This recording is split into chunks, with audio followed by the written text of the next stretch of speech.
আসসালামু আলাইকুম, আশা করি আপনারা সবাই অনেক ভালো আছেন। আমাদের চ্যানেলে কিন্তু আজকে অলরেডি ভিশন 5 এর মোবাইলটি কিন্তু ফুল রিভিউ ভিডিও দেওয়া রয়েছে। যারা এখন পর্যন্ত এই ফোনটির ফুল রিভিউ ভিডিও দেখেননি তারা অবশ্যই আমাদের চ্যানেলে ভিজিট করে বা আমি ডেসক্রিপশন নিচে লিঙ্ক দিয়ে রাখবো, সেখান থেকে দেখে নিতে পারেন। যাই হোক, আমাদের আজকে দিনে প্রথম টেক নিউজটা হলো ইভ্যালি আগামী 28শে অক্টোবর ধন্যবাদ প্রোগ্রামের মাধ্যমে রাত 10টা থেকে তাদের কার্যক্রম শুরু করতে যাচ্ছে। বিভিন্ন রকম প্রোডাক্টে তারা অনেক ডিসকাউন্ট দিবে। মেইনলি এই নিউজটা শেয়ার করার অন্যতম প্রধান কারণ হলো এটা ট্রু যে ইভ্যালি অনেক ঝামেলা হয়েছে, বাট তারা যেহেতু আলটিমেটলি কামব্যাক করতেছে, সো এই বিষয়টা আমার কাছে ওভারঅল ভালোই লেগেছে। এখন দেখা যাক তারা মার্কেটে কী ধরনের ইম্প্যাক্ট ক্রিয়েট করতে পারে। দেন এরপর টেক নিউজটা হলো স্যামসাং গ্যালাক্সি S23 আলট্রা। এই ফোনটা কিন্তু আগামী জানুয়ারি-ফেব্রুয়ারি মাসে লঞ্চ হবে। তো আমরা একটা লিক্স দেখতে পেয়েছি। লিক্স বলতে তাদের গিগবেঞ্চ স্কোরটা লিক্স হয়েছে। সেখানে আমরা দেখলাম যে S23 আলট্রা সিঙ্গেল করে স্কোর এসেছিল 1521, মাল্টি করে এসেছিল 4689। বেশ শক্তিশালী বোঝা যাচ্ছে। তবে আমি খুবই চাচ্ছিলাম যে S23 আলট্রাতে UFS 4.0 এবং LPDDR5X থাকুক, বাট মনে হয় এটা আমরা দেখবো না। সম্ভবত নেক্সট টাইম যে স্যামসাং এর কোনো আপগ্রেডেড ফোনে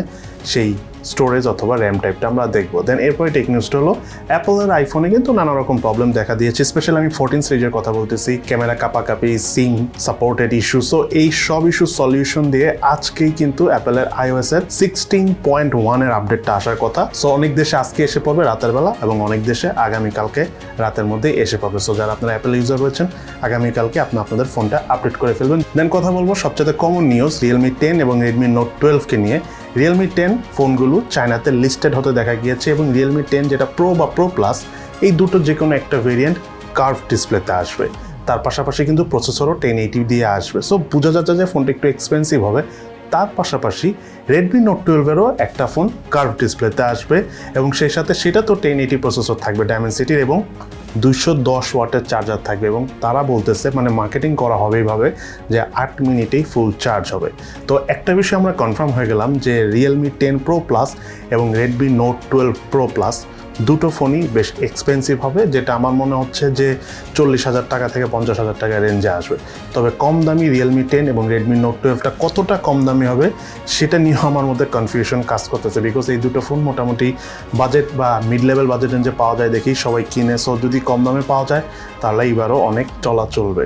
লেটস সি, দেখা যাক এবার কি হয়। তাই আমাদের আজকের দিনের সর্বশেষ নিউজটা হলো Xiaomi তাদের সবচাইতে সুন্দর ফোন, মানে মিড বাজেট রেঞ্জে, সেটা হলো CV সিরিজ।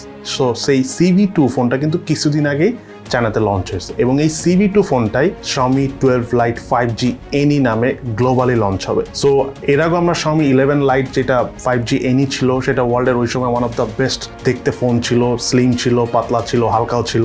সো এইবারও দেখা যাচ্ছে যে 12 Lite 5G NEটা অনেক স্টাইলিশ ফোন হবে। এবং আমরা গতবারও আমরা যখন CV ফোনটা ফার্স্ট টাইম এসেছিলো খুবই ইন্টারেস্টেড ছিলাম, বাট চাইনিজ ফোন দেখে ওটা ইউজও করিনি, রিভিউ করিনি, বিকজ ইন্টারেস্ট চলে গেছে। বাট এইবার যেহেতু এটা গ্লোবাল ভেরিয়েন্টে আসতেছে, তা আবার CV2 even Xiaomi 12 Lite 5G NE নামে। সো এবার খুবই ইন্টারেস্টেড। ইভেন এমনও হতে পারে আমি অনেকদিন ধরে Xiaomi Redmi Note 10 ফোনটা ইউজ করতেছি, সেটা হয়তো বা চেঞ্জ করে Xiaomi 12 Lite 5G NE ফোনটা নিব। এখন পর্যন্ত এটা আমি ডিসিশন নিয়েছি, বাকিটা আসুক। ফোনের পারফরমেন্স যদি ভালো হয় তখন হয়তো বা ওই ফোনটা নিব, কারণ আমি আইফোনের পাশাপাশি Xiaomi ফোন ইউজ করি, অনেক কিছু চেক করতে সুবিধা হয়। বাট আপনারা কিন্তু অবশ্যই যদি আইফোন ইউজ করেন পাশাপাশি Xiaomi ইউজ করেন না, তাহলে অনেক কনফ্লিক্ট হবে, কারণ দুইটা সম্পূর্ণ দুই দুনিয়ার ফোন। যাই হোক, আজকে তাহলে পর্যন্ত সবাই ভালো থাকেন, সুস্থ থাকেন। ইনশাআল্লাহ দেখা হবে ফিউচারে।